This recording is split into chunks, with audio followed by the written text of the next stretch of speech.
Good morning प्यारे बच्चों। आज मैं आपको कक्षा 9 क्षितिज की पुस्तक का जो चौथा पाठ है सांवले सपनों की याद, उसका सारांश बताने जा रही हूँ। तो सारांश बताने से पहले इसे जिसने लिखा है वो हैं जाबिर हुसैन। तो जाबिर हुसैन का जन्म 1945 में गांव नौनही राजगीर, जिला नालंदा, बिहार में हुआ था और अंग्रेजी भाषा और साहित्य भाषा के ये प्राध्यापक रहे और सक्रिय राजनीति में भाग लेते हुए 1977 मुंगेर से बिहार विधानसभा के सदस्य निर्वाचित हुए और मंत्री बने। 1995 से बिहार विधान परिषद के सभापति हैं। तो जाबिर हुसैन जी ने हिंदी, उर्दू और अंग्रेजी तीनों भाषाओं में अपनी रचनाएं लिखी। उनकी जो हिंदी रचनाओं में सबसे प्रसिद्ध रही वो रचनाएं थी डोला, बीबी का मजार, अतीत का चेहरा, लोगा, एक नदी रेत भरी, इनकी प्रमुख रचनाएं थी। तो जो ये पाठ है आपका सांवले सपनों की याद, यह जून 1987 में प्रसिद्ध पक्षी विज्ञानी सालिम अली की मृत्यु के बाद डायरी शैली में लिखा गया एक संस्मरण है और सालिम अली की मृत्यु के बाद उत्पन्न दुख और अवसाद को लेखक ने सांवले सपनों की याद के रूप में व्यक्त किया है। तो ये जो पाठ है इसमें सालिम अली के व्यक्तित्व के बारे में जाबिर हुसैन जी ने बताया है। तो लेखक ने बताया है कि ठीक एक सैलानी की तरह अपने कंधों पर बोझ उठाए पलायन कर गए, परंतु यह इनका आखिरी पलायन था, यानी इनकी मृत्यु हो गई थी। वे प्रकृति की में ठीक उसी पक्षी की तरह विलीन हो गए जो आखिरी गीत गाने के बाद मौत की गोद में जा बसा हो। जो सालिम अली का मानना था कि लोग पक्षियों को आदमी की नज़र से देखना चाहते हैं। तो यहाँ पर लेखक कहते हैं कि जिस प्रकार वृंदावन में कृष्ण को किसी ने, उनके बचपन की लीलाओं को किसी ने नहीं देखा, उनके किए गए महान कार्यों को किसी ने नहीं देखा और कब उन्होंने घने पेड़ों की छांव में विश्राम किया, कब उन्होंने बांसुरी बजाई और कोई नहीं जानता, पर अगर कोई वृंदावन जाकर आज भी नदी के सांवले पानी को देखे तो वह कृष्ण की याद दिला देता है। आज भी वृंदावन कृष्ण की जो बांसुरी है उसके जादू से खाली नहीं हुआ है। उनका कहने का मतलब है कि जिस प्रकार कृष्ण के बचपन को किसी ने नहीं देखा, कृष्ण के उनके जीवन से संबंधित घटनाओं को किसी ने नहीं देखा, लेकिन आज भी जब व्यक्ति वहाँ पर जाता है तो उन सब चीज़ों को देखकर, उस पानी को, जो नदी वहाँ बहती है, उस सांवले पानी को देखकर उन्हें कृष्ण की याद आती है।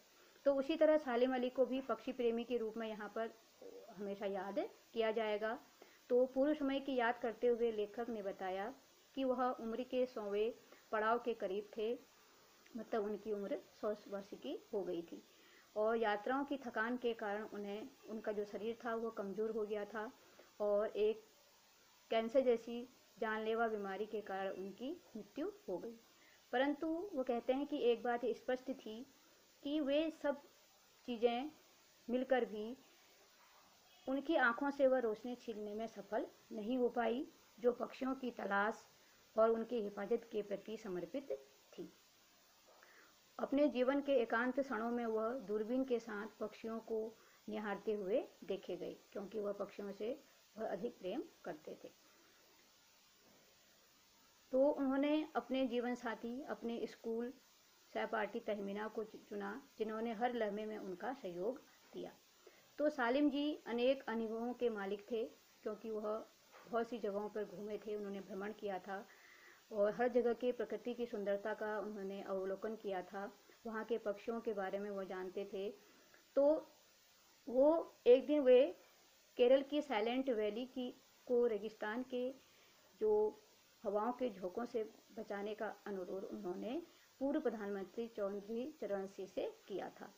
वह भी ऐसे व्यक्ति थे जो मिट्टी पर पड़ी पानी की पहली बूंद का असर जानने वाले थे, परंतु पर्यावरण के संभावित जो खतरों के बारे में जब सालिम अली ने उन्हें बताया था तब उनकी आंखें भी नम हो गई थी। तो सालिम अली ने अपनी जो आत्मकथा थी उसका नाम था फॉल ऑफ स्पैरो रखा, जिसमें उन्होंने एक घटना का यहाँ पर जिक्र किया है। तो वो कहते हैं कि लेखक को DS लॉरेंस के बारे में उन्होंने यहाँ पर लिखा है। जब उनकी मृत्यु हुई तो उनकी पत्नी से पूछा गया कि अपने पति के बारे में कुछ बताइए। तो DS लॉरेंस ने कहा कि मेरे पति के बारे में मुझसे ज़्यादा छत पर रहने वाली गौरैया अधिक जानती होगी, क्योंकि जो उनके पति थे उनका अधिकतर समय जो छत पर गौरैया थी उनके साथ व्यतीत होता था, इसलिए उन्होंने ऐसा कहा। वे सदा जटिल प्राणियों के लिए एक पहेली रहेंगे। और बचपन में उनकी एयरगन से एक गौरैया शिकार हो गई थी, तो उस गौरैया को पकड़कर उन्होंने उसके स्वास्थ्य का ध्यान रखा। वो हर समय उस गौरैया के साथ रहते और इसके कारण उन्हें उस गौरैया के साथ यह जो घटना घटी, इसके कारण उन्हें पक्षी प्रेमी बना दिया और जो राह दिखाई वे नए नए रास्तों की ओर ले जाती रही। तो वो कहते हैं कि उस गौरैया के साथ जो बचपन में घटना घटी थी उसके कारण ही वह पक्षी प्रेमी बने और जो राह उसको दिखाई वह उस राह पर चलते गए। वे एक भ्रमणशील व्यक्ति थे जो प्रकृति के दुनिया में एक टापू के बजाय अथाह सागर बनकर हमारे सामने उभरे।